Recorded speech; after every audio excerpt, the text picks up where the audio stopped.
দেশে দ্রুত শান্তি ফেরানোই লক্ষ্য। প্যারিস থেকে বাংলাদেশে ফেরার আগে এমনটাই দাবি মোহাম্মদ ইউনূসের। নোবেলজয়ী নেতৃত্বেই আজ সরকার গঠন। অন্তর্বর্তী সরকারের মাথায় থাকবেন Mohammad Yunus. Yes, I'm looking forward to going back home and see what's happening there and how we can organize ourselves to get out of the trouble that we're in. বাংলাদেশের দিকে নজর রাখি। আজ অন্তর্বর্তী সরকারের শপথ। আজই শপথ গ্রহণের চেষ্টার দাবি সেনা প্রধানের। 400 জনের উপস্থিতিতে রাত 8টায় শপথ গ্রহণ। আজই বাংলাদেশে ফিরবেন নোবেলজয়ী মোহাম্মদ ইউনূস। নোবেলজয়ী মোহাম্মদ ইউনূসের নেতৃত্বেই সরকার গঠন। রাষ্ট্রপতির সঙ্গে বৈঠকে ইউনূসের নাম প্রস্তাব করেছে ছাত্ররা। 400 জনের উপস্থিতিতে আজ রাত 8টায় শপথ গ্রহণ মোহাম্মদ ইউনূসের। শান্তির জন্য নোবেলজয়ী মোহাম্মদ ইউনূস। আপনারা জানেন যে আমরা কেয়ারটেকার গভর্নমেন্টের প্রধান ডক্টর ইউনূসকে আমরা নির্বাচন করেছি অনেক আলোচনা করে, এবং মহামান্য রাষ্ট্রপতির সাথে আমরা আলোচনা করেছি। আমরা সর্বসম্মতভাবে সম্মত হয়েছি, ওনার কাছে প্রস্তাব দিয়েছি। কালকে আমরা শপথ গ্রহণের জন্য যথাসাধ্য চেষ্টা করছি। উনি 2:10 দিকে হয়তো এখানে আসবেন। এটা মেবি ভেরি টাইম। আমরা হয়তো তাইলে রাত্রেবেলা রাত 8টার দিকে করতে পারি। হয়তো 400 জন লোকের উপস্থিতি এখানে থাকবে। এই পরিসরে আমরা শপথ গ্রহণের অনুষ্ঠান ইনশাআল্লাহ করব। এদিকে এখনো বাংলাদেশ থেকে আসছে অশান্তির খবর। সোমবার থেকে এখনো পর্যন্ত সে দেশে নিহত 200রও বেশি। তারই মধ্যে পেট্রাপোলে নোম্যান্সল্যান্ডে বাংলাদেশ গেটে থাকা শেখ মুজিবুর রহমানের ছবি ঢেকে দেওয়া হলো। দেখুন, শেখ মুজিবুর রহমানের ছবি এভাবেই ঢেকে দেওয়া হয়েছে। পেট্রাপোল সীমান্তের ছবি দেখাচ্ছি আপনাদের। তবে বেনাপোল সীমান্তে কারা এই ছবি ঢাকলো তা এখনো স্পষ্ট নয়। অনুপম আমাদের প্রতিনিধি, অনিরুদ্ধ আমাদের প্রতিনিধি রয়েছেন সরাসরি পেট্রাপোল থেকে। অনিরুদ্ধ, আমরা দেখতে পাচ্ছি এই মুহূর্তে সেই ছবিটা যেটা ঢেকে দেওয়া হয়েছে, কি পরিস্থিতি এখন? দেখো, আমি তোমাকে জানিয়ে রাখি যে পেট্রাপোল নোম্যান্সল্যান্ডে থাকা বাংলাদেশ গেটে যে মুজিবুর রহমানের যে ছবি ছিল, সেই ছবি আজ সকাল থেকে হঠাৎ করে লক্ষ্য করা যায় কে বা কারা ঢেকে দিয়েছে।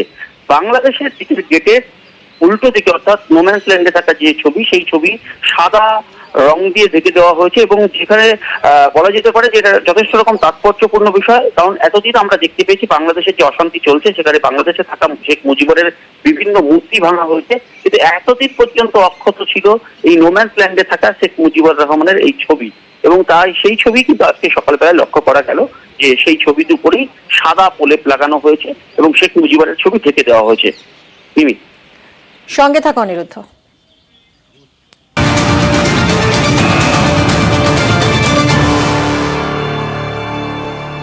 অবশেষে পেট্রাপোল সীমান্তে আমদানি রফতানি শুরু হলো। গত 3 দিন ধরে পেট্রাপোল সীমান্তে বন্ধ ছিল পণ্য পরিবহন। বুধবার নোম্যান্সল্যান্ডে দুদেশের মধ্যে বৈঠক হয়, তারপরই আজ সকাল থেকে পেট্রাপোলে শুরু হয়েছে আমদানি রফতানি।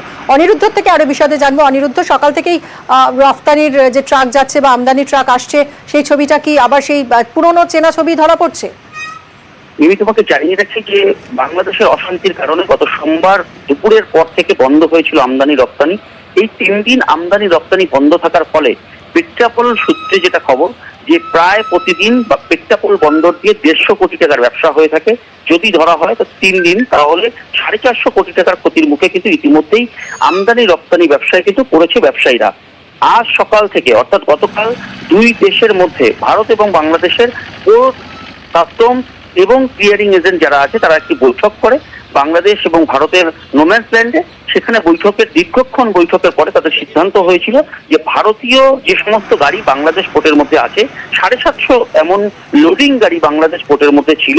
ভারতের থেকে প্রস্তাব দেওয়া হয়েছিল সেই গাড়ির মধ্যে কিছু গাড়ি অর্থাৎ 1 থেকে 150 গাড়ি ফাঁকা করে অর্থাৎ খালি করে সেখানে আনলোড করে যদি ফেরানো হয়, তাহলে এই আমদানি রপ্তানি ব্যবসা আবার নতুন করে শুরু করা হবে, তেমনই বলা হয়েছিল ভারতের তরফ থেকে।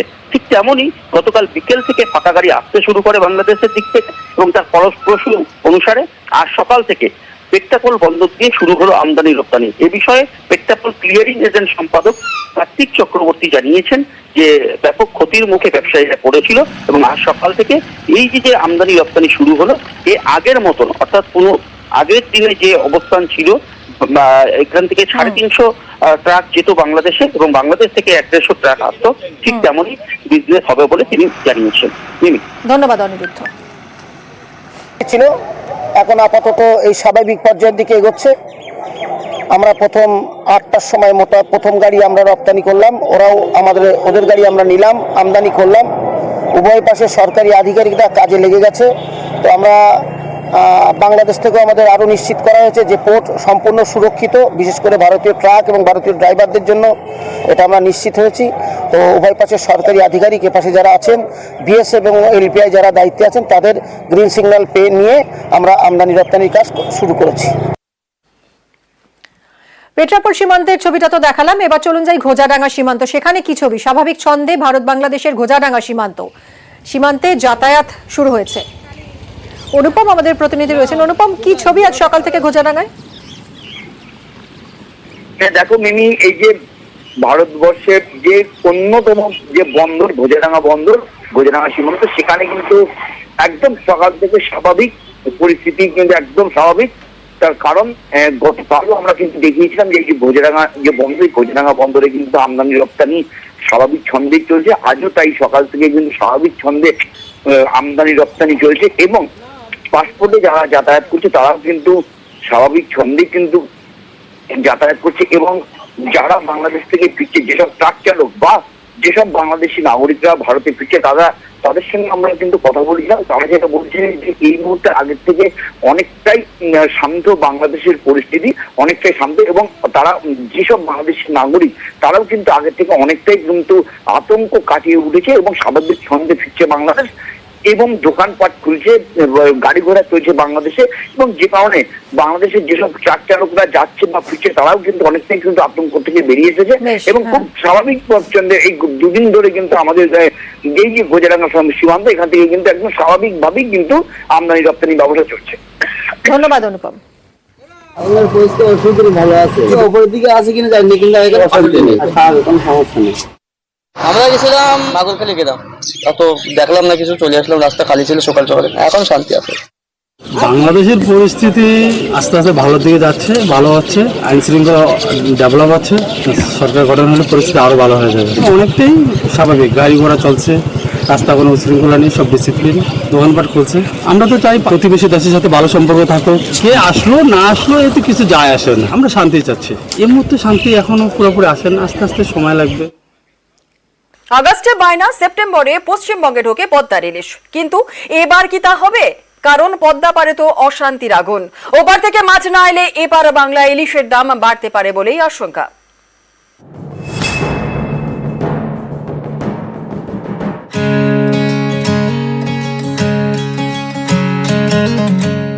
পদ্মার ইলিশ গঙ্গাপাড়েও তার বিরাট কদর।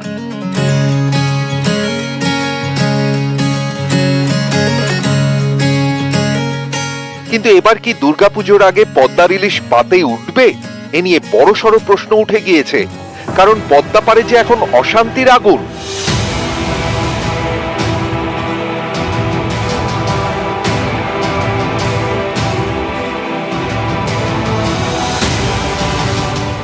প্রতি বছর এই অগাস্ট মাসে ইলিশ মাছের জন্য বায়না করতে হয়, তারপর সেপ্টেম্বরের প্রথম সপ্তাহ থেকে এপার বাংলায় পদ্মার ইলিশ ঢোকে একেবারে অক্টোবরের মাঝামাঝি পর্যন্ত।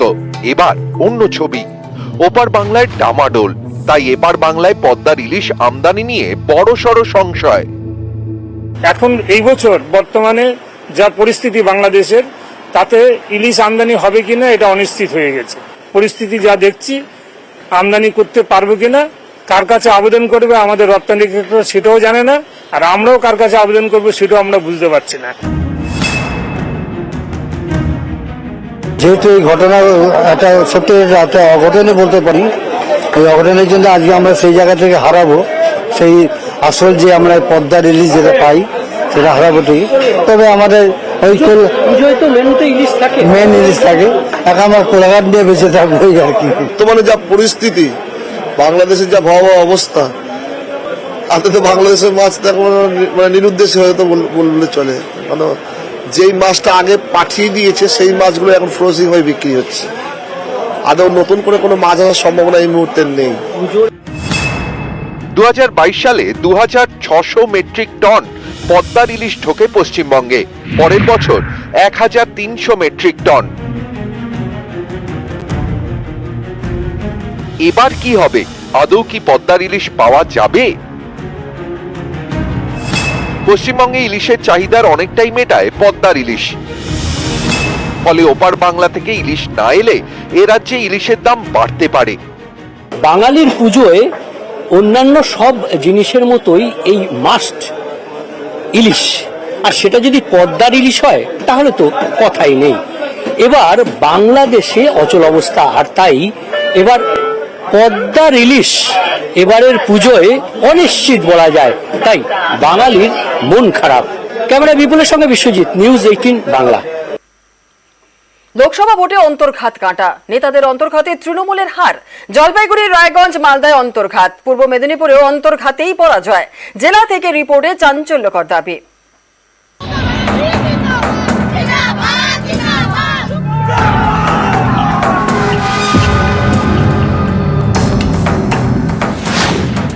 চব্বিশের লোকসভা ভোটে সবুজ ঝড়, বাংলায় ফের বিজেপির ভরাডুবি।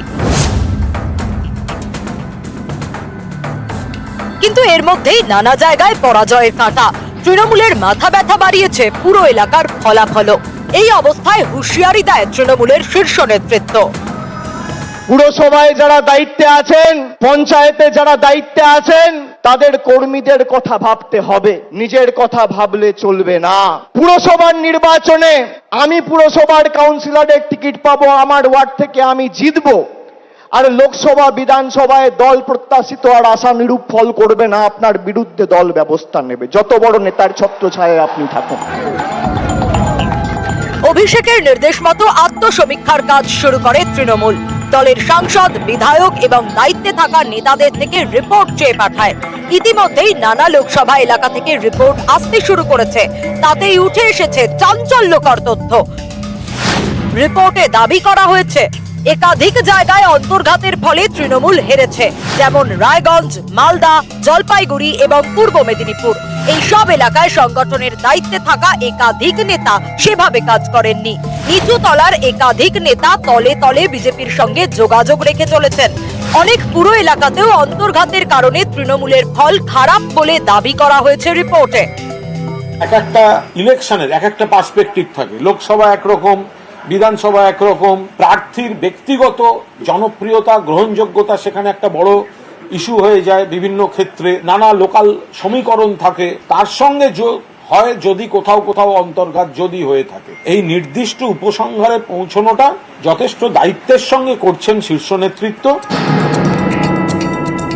লোকসভা ভোটের ফলের ভিত্তিতে রাজ্যের 125 পুরসভার অর্ধেকের বেশি জায়গায় পিছিয়ে তৃণমূল।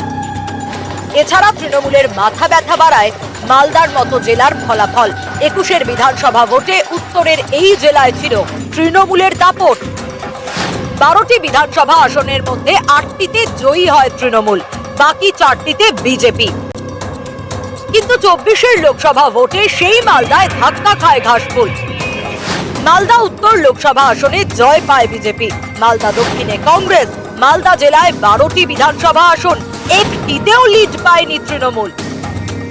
এবার পূর্ব মেদিনীপুরের 2টো লোকসভা আসনেও পদ্ম ফুটেছে, সেখানেও তৃণমূলে অন্তর্ঘাতের অভিযোগ। দফায় দফায় একাধিকবার সতর্ক করার পরেও যে সমস্ত নেতারা দায়িত্ব পালন করতে পারলেন না, আগামী দিনে তাদের ওপর ভরসা করে যে 2026 বিধানসভা নির্বাচনে শাসক দল লড়বে না, কার্যত সেই বার্তাই এই রিপোর্ট কার্ডের মধ্যে দিয়ে বুঝিয়ে দিতে চাইছে তৃণমূল। ক্যামেরা কুণাল চৌধুরীর সাথে আবির ঘোষাল, নিউজ 18 বাংলা, কলকাতা। আর এক ফোনে বাংলা এবার নজর রাখতে হচ্ছে আবহাওয়ার খবরের দিকে। উত্তরবঙ্গে ভারী থেকে অতি ভারী বৃষ্টির সতর্কতা। দক্ষিণবঙ্গে বেশ কয়েকটি জেলায় বিক্ষিপ্ত বৃষ্টি। সপ্তাহ শেষে দক্ষিণবঙ্গে ভারী বৃষ্টির সতর্কতা রয়েছে। উত্তরবঙ্গে ভারী থেকে অতি ভারী বৃষ্টির সতর্কতা। আমাদের সঙ্গে রয়েছেন আমাদের প্রতিনিধি বিশ্বজিৎ সাহা। বিশ্বজিৎ, হাওয়া অফিস কি বলছে? দেখো, উত্তর এবং দক্ষিণ দুই বঙ্গে বৃষ্টি হবে, তার থেকেও বেশি চিন্তার কারণ যেমন উত্তরবঙ্গে চিন্তার কারণ যে উত্তরবঙ্গে আলিপুরদুয়ারে হয়তো অতি ভারী বৃষ্টি হবে, বাকি ওপরের দিকের জেলাগুলিতেও ভারী বৃষ্টির সতর্কতা রয়েছে। কিন্তু আসাম, মেঘালয় থেকে ভুটান এই যে উপরের দিকের যে অংশ সেখানে আরো বেশি বৃষ্টি অর্থাৎ প্রবল বৃষ্টিপাতের আশঙ্কা রয়েছে এবং সেই জল এসে উত্তরবঙ্গে আরো চিন্তার মাথা ব্যথার কারণ হবে। এবং অন্যদিকে ঝাড়খণ্ড সংলগ্ন এলাকায় আবার নিম্নচাপের আশঙ্কা। আর ঝাড়খণ্ডে বেশি বৃষ্টি হওয়া মানেই জলাধারে জল বাড়বে, আবার জলাধার থেকে জল ছাড়বে, অর্থাৎ আরো একটি চিন্তার কারণ হচ্ছে দক্ষিণবঙ্গের ক্ষেত্রে। যদিও দক্ষিণবঙ্গে আজও বিক্ষিপ্ত বৃষ্টি রয়েছে এবং শনি ও রবিবার দক্ষিণবঙ্গের বেশ কিছু জেলায় ভারী বৃষ্টির সতর্কতা রয়েছে, কিন্তু তার থেকেও বেশি চিন্তার কারণ হবে ঝাড়খণ্ডে এই নতুন করে আবার নিম্নচাপ তৈরির আশঙ্কা, যার ফলে ঝাড়খণ্ড সংলগ্ন এলাকায় প্রবল বৃষ্টিপাতের আশঙ্কা থাকবে সপ্তাহের শেষ দিকে। ধন্যবাদ বিশ্বজিৎ। কথা বলছেন আমাদের প্রতিনিধি বিশ্বজিৎ সাহার সঙ্গে।